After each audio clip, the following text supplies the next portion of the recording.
It is only your imagination. और अब मैं आपको सबसे हैरान करने वाली बात बताने जा रही हूँ।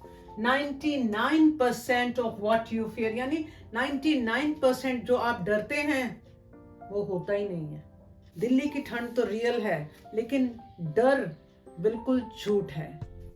Fear comes from ignorance. Fear अज्ञान से आता है। लेकिन आप कहोगे मैं तो बहुत ज्ञानी हूँ, मेरे को तो बहुत ज्ञान है। मॉडर्न हो, इंस्टाग्राम यूज करते हो, इंटरनेट यूज करते हो, चैट जीपीटी यूज करते हो, यूट्यूब पे आते हो, सब कुछ करते हो और दुनिया भर की चीजें पढ़ते हो।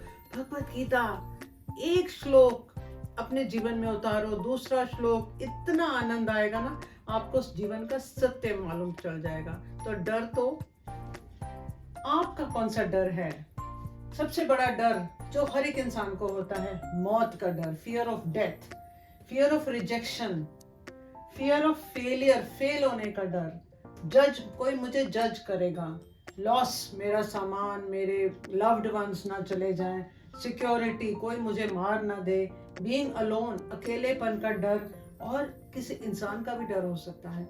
भगवत गीता का एक ही श्लोक अगर इसको समझ जाओगे, जीवन में उतार लोगे, तो भय, डर आपके जीवन से हमेशा के लिए खत्म हो जाएगा। ये श्लोक है 2.20। मैं आपको गा के सुना दे।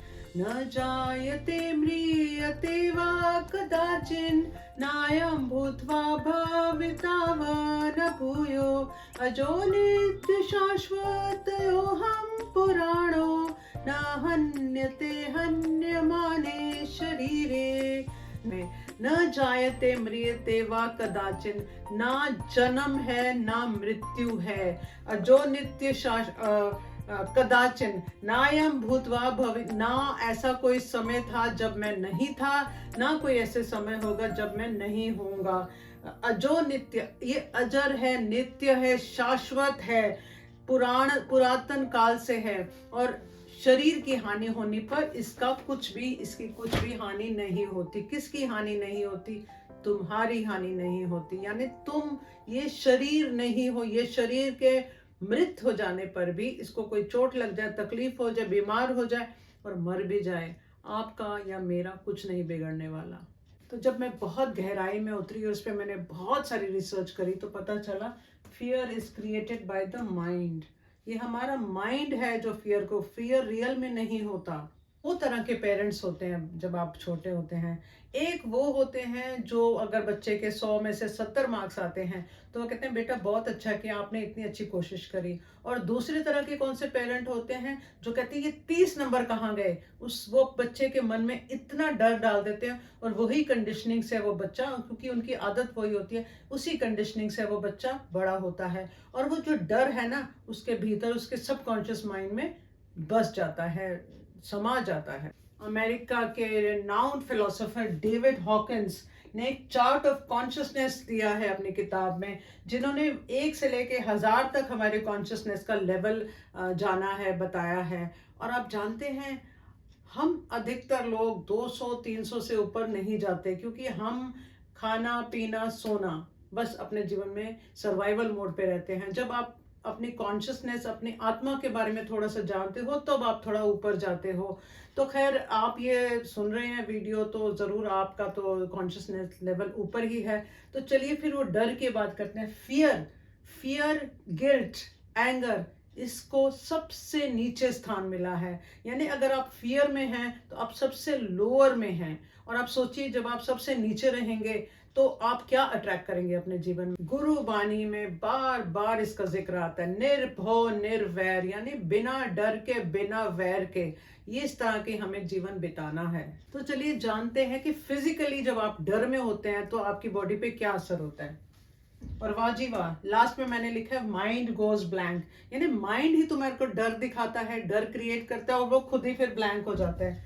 ब्रेन किसमें? इमरजेंसी मोड में आ जाता है। Stress hormones flood your system, heart racing, palpitations, आपकी दिल की धड़कन बढ़ जाती है, आपको सांस आनी, ब्रेथलेसनेस हो जाती है, आपके मसल्स बॉडी के टाइट हो जाते हैं, आपका डाइजेस्टिव सिस्टम शट्स डाउन। आप समझते हैं कि आपको किसी की उल्टी शुरू हो जाती है, किसी को और तरह की प्रॉब्लम्स होनी शुरू हो जाती हैं। इम्यून सिस्टम, इम्यूनिटी आपकी वीक हो जाती है। फटीग, बर्नआउट, अब पूरी तरह से लगता है कि शरीर में जान ही नहीं है, ताकत ही नहीं है। एंजाइटी लेवल्स तो शूट अप कर जाते हैं।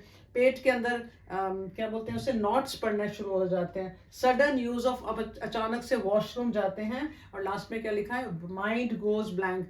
अगर मैं ऐसे कुछ और बोर्ड्स भी लाऊं ना, वो भी भर दूं तो भी कम रहेंगे, इतने सारी हमारी बॉडी पे असर होता है। फियर एक टीचर है। टीचर कैसे हो सकता है? फियर से हम क्या सीख सकते हैं? फियर से हम सीख सकते हैं कि हमें किसी चीज़ से मोह, हमें अटैचमेंट बहुत ज़्यादा है, लोगों से, सामान से। फियर से पता चलता है कि आप वुंडेड है, आपके अंदर कोई जख्म है, या तो बचपन सा किसी ने कुछ कहा है, आपका इनर चाइल्ड हर्ट है, नीड हीलिंग, आपको हीलिंग की जरूरत है। एंड फियर ऑफकोर्स हमें बताता है that I need to be strong.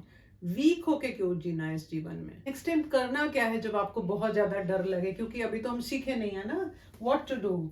सबसे पहला, डीप स्लो ब्रीदिंग करिए, रिलैक्स योर बॉडी, खासकर अपने शोल्डर्स को बिल्कुल रिलैक्स कर लीजिए। व्हाट इज द वर्स्ट, सोचिए कि सबसे बुरा क्या हो सकता है, हद से हद क्या होगा। और चौथा, सरेंडर टू द डिवाइन, उस पे सब छोड़ दीजिए। डरना मना है, और ये तभी होगा जब आप अपने ग्रंथ पढ़ेंगे, भगवत गीता में से वो श्लोक पढ़ेंगे और उसे समझेंगे। सब्सक्राइब कीजिए and I will see you in my next. Bye bye.